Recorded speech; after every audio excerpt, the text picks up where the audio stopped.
ইলিশ মাছ ভাজা, ইলিশ মাছের ডিম ভাজা আর সাথে ডালের বড়া ভাজা। এটা গরম ভাতের সাথে বেশ ভালো লাগে। আসসালামু আলাইকুম everyone, this is me Mahdiya.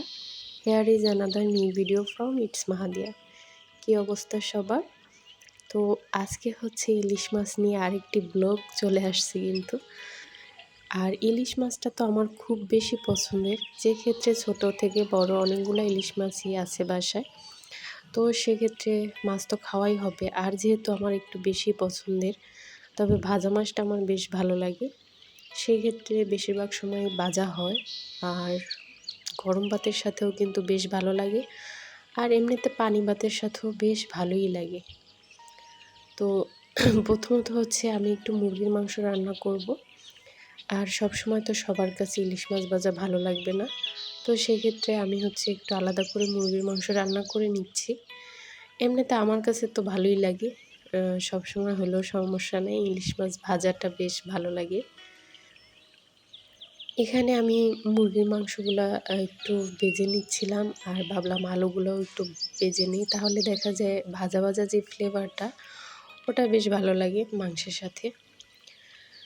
তো এরপর হচ্ছে ভাজা হয়ে গেলে, মাংস আর আলু ভাজা হয়ে গেলে আমি পেঁয়াজ কুচি দিয়ে দিলাম। এটা আমি লাল করে ভাজলাম, একটু বেশি কড়া লাল হয়ে গেছে লাল করতে গিয়ে, তো ব্যাপার না, স্বাভাবিক ছিল। এরপরে হচ্ছে আদা রসুন দিয়ে দিলাম।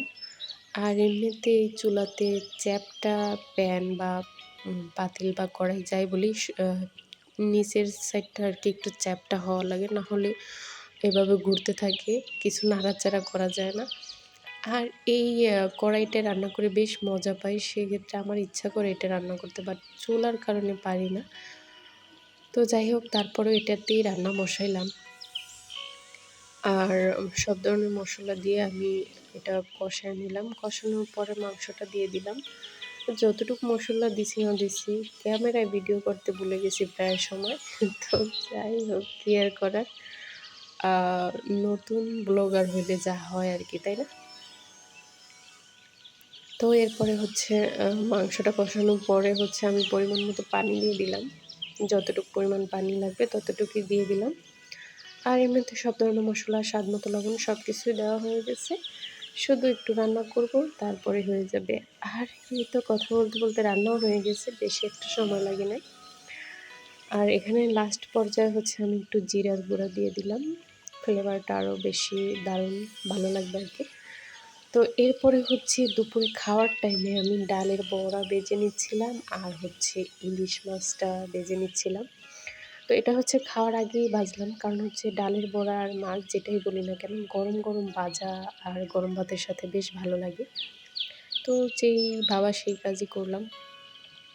প্রথমে আমি হচ্ছে ডালের বড়াটা ভেজে নিচ্ছিলাম, আর এই ডালের বড়াটা বেশ ভালোই হয়েছে, ছোটো ছোটো তো, আর একটু আস্তে আস্তে ডাল দিছিলাম, সেক্ষেত্রে বেশ ভালো হয়েছে, পেঁয়াজের মতো একবারে।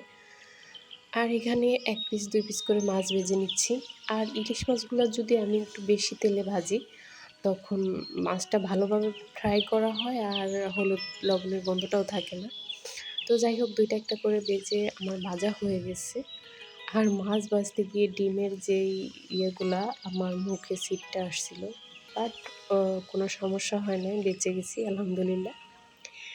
তো খাওয়ার সময় হয়ে গেছে, খাইতে বসে পড়লাম। আর আমার এই ইলিশ মাছ ভাজা দেখে যার যার খাইতে ইচ্ছা করছে অবশ্যই বাসায় খেয়ে নেবেন, বেশ ভালো লাগে এভাবে। আর আমার এই ভিডিওটা আপনাদের কাছে কেমন লাগলো কমেন্টে জানাবেন। ভালো লাগলে অবশ্যই আমার পেজটা ফলো দিয়ে রাখবেন। আল্লাহ হাফিজ।